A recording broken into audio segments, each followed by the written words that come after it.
Hello and welcome to Stampscaping 101. This is a piece of holographic red foil that I stamped out the Winter Ash Art Foamies large version on in white brilliance ink. And then what I did was I spray sealed it, but I spray sealed much too thick. Okay, I get impatient sometimes when I spray seal, and sometimes I'm doing it at night, and I'm in a little bit of a hurry because I want to finish these pieces or I want to go to the next step. And on this one, I hadn't done this for a while on this type of foil, and I just spray sealed too thickly. Okay, so if you can see this area down here, that's what that holographic foil tends to look like, but I don't know if you can see that there. But the spray sealant, I think it was a triple thick, or it could be the spray fixative too. Any type of acrylic spray, if you go too thick on certain types of foils, not all the foils, but certain ones, that ink, in this case it's a red ink probably on silver foil, it put that ink back into solution. So you can see that texturing here at this angle. You can really see it like that. See that right up there? It kind of put that red ink back into solution, and then it revealed the bare silver foil that all these colors are probably just printed on, okay, for the variation. Okay, so when we look at that, you might say, oh my gosh, that's not what I intended or what I wanted. But here we have this extra texturing on here, okay?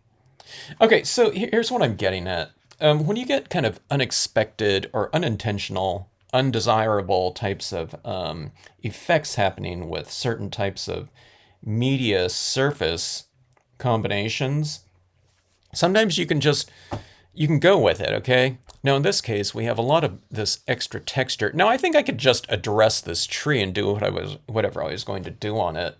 In this case, I've been doing a lot of these little white highlights on there and adding these little snow effects in the background. This one I added some crystals to. But let's just double down on this entire textural scenario here, an unintentional scenario at that, okay? So what I'm going to do is that texturing is kind of in the background now, right? Because my tree is stamped over it, and then that area on the foil itself represents something in the background. So here's what I'm going to do. From a textural standpoint, I'm going to double down on additional textures. So I'm just going to do some splatter painting here. It doesn't have to be splatter painting. You just add your white dots into this. By the way, I'm using my Dr. Martin's Bleed Proof White. So we see all these little specks on here where the sealant has kind of eaten away. It's not dissolving it, it's just kind of putting it back into solution, but we have all these little dots down here. So let's just add more. And this is going to represent something that's in the foreground. It's some additional snowfall, like this, okay? And then we get this textural addition like that, right? And when I see that splatter painting like that, I'm really less aware of that unintentional type of patterning right there in the background, although you can see it pretty good right there. But, okay, so we're not done. All right. Let's take our 3mm acrylic paint pen, and I've been adding these little dots on these trees. I don't know what it represents, but I think it looks pretty good for a winter type of scenario here. But I'm going to add in these little, oh, I call it, I don't know, winter kind of snow blossoms. But what I'm doing is I'm adding something that is another layer of something in the foreground. So what we're doing is anything behind it. Now we're working on a two-dimensional surface, so it's not really behind officially. I guess it could be because we're kind of burying it, but from a visual standpoint, you're pushing things back visually in the distance or optically, okay? not physically, too far back.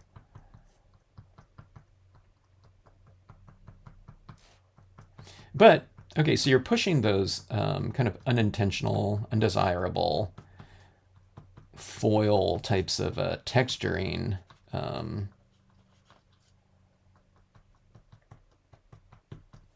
I don't know, whatever, dots backwards, but you're kind of unifying things though from a textural standpoint though, okay? So depth-wise pushes it back. Texture-wise, these kind of little dots like that kind of mimic those little types of, I don't know, whatever dissolved marks are in the background there. So you're unifying and also creating depth at the same time. You could, this is then, because we're using those unintentional textures, I think that you're taking something, and if it's not something you want, it could be seen as a kind of a weakness. Oh my gosh, look what happens, or happened. But then you're turning it into a strength this way because it's another added texture in the background. Okay, so we have this going like this. All right. I don't know, you're probably looking at those little blossoms now and not so much these kind of spray adhesive textures that are in the background, okay? Because these little white blossoms are so much closer and further, out in the foreground, okay? Now you can see it right there. You can see those other types of little textures. You can really see it with this lighting on here right now, that little kind of, I don't know what I would call it. It looks like an alcohol ink type of texturing or something like that if you used alcohol inks on certain types of papers, which I always liked. All right, let's see if we can add in some additional little touches here. Now I'm going to spray seal this one again. Now I don't think I'll get any of that type of patterning with an additional spray unless I really, really slather it heavy, okay? Because it's already been sealed off once with that first spray, so doing it again, I really doubt if I would get any additional type of texturing happening. Okay, I can't see through this one at all. My blocks is kind of, my acrylic block's pretty opaque practically. Okay, this is the brilliance ink, so I'm holding this down a little bit longer for that ink to transfer. Okay, you can see that winter right there.